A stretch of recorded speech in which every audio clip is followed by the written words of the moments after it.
खबरों में रुक करते हैं बिहार का, जहां शिक्षा व्यवस्था कैसी है पूरे देश को पता है। कभी नकल के लिए तो कभी टॉपर घोटाले में बिहार का नाम बदनाम रहता है। ऐसे में सरकार ने शिक्षा व्यवस्था को सुधारने का संकल्प लिया है। जी हां, सरकार ने फरमान जारी किया है कि जिन स्कूलों का रिजल्ट खराब रहा है वहां के टीचरों को 50 की उम्र में जबरन रिटायर किया जाएगा। साथ ही स्कूलों की साफ सफाई का जिम्मा अब छात्रों को सौंप दिया गया है। इन दोनों ही फैसलों पर अब सवाल उठ रहे हैं।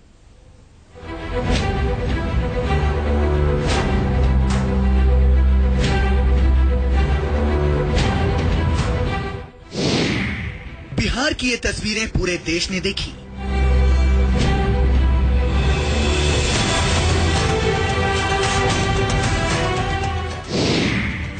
बिहार में टॉपर घोटाला सभी ने देखा।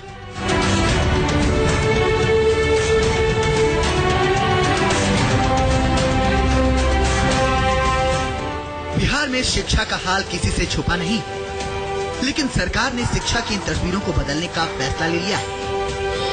शिक्षा के क्षेत्र में बदलाव के लिए सरकार ने 2 बड़े आदेश जारी किए, जिन पर विवाद भी शुरू हो गया है।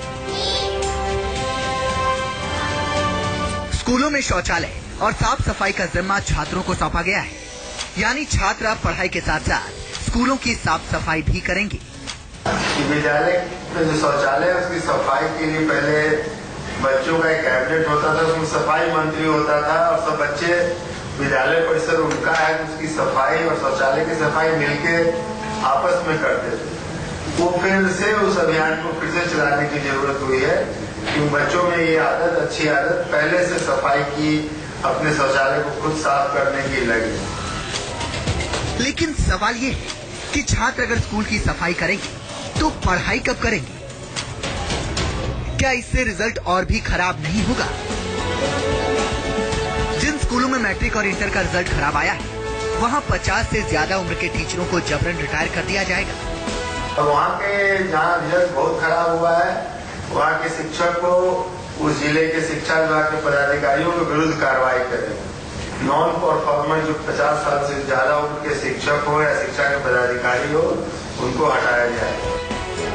नीतीश सरकार के इन दोनों ही फैसलों पर सवाल उठ रहे हैं। लोग इन आदेशों को तुगलकी फरमान बता रहे हैं। एक सरकार इस तरह का फैसला ले रही है, वहीं दूसरी तरफ सूबे के स्कूलों का बुरा हाल है।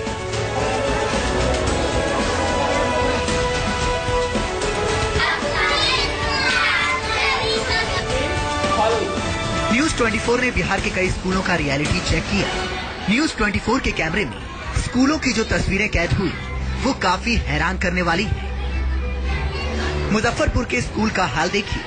बच्चों को पढ़ाने के लिए टीचर नहीं है, छात्रों के बैठने के लिए बेंच तक नहीं है, किताबें नहीं है। कहीं स्कूल झोपड़ी में चल रहे हैं तो कहीं एक कमरे में 3 क्लास चल रही है। 7th में पढ़ता हूँ और यहाँ पर दिक्कत मुझे ये है कि यहाँ पर अमीर गरीब के बच्चों में बहुत भेदभाव होता है और यहाँ पर टीचर की भी कमी है। हम लोग के स्कूल में पंखा नहीं है, बिजली नहीं है और बैठने के लिए बेंच भी नहीं है। और जब बरसा आता है तो हम लोग को दिक्कत हो जाता है, भीगने लगता है, खिड़की में पानी गिरने लगती है। हम लोग पढ़ते हैं तो बगल में सीनियर है, उनसे हम लोग को पढ़ने में अच्छी नहीं बनती है। कैमूर में तो और भी बुरा हाल है। दर्जनों गाँव के बच्चे जिंदगी जोखिम में डालकर स्कूल जाते हैं। उसको इंटर कॉलेज हुई ना, इसी नाव द्वारा जाते हैं। नाव से ही तो नाव से ही आना जाना सभी बच्चों का। जितने बिहार से बच्चे जाते हैं इस विद्यालय में पढ़ने सभी। तो बच्चे बिहार से जाते हैं, विद्यालय कहाँ है? ये ना उत्तर प्रदेश में। ये कोई व्यवस्था नहीं, नदी बीच में पड़ जाती है, फिर भी नदी खतरे की चीज है।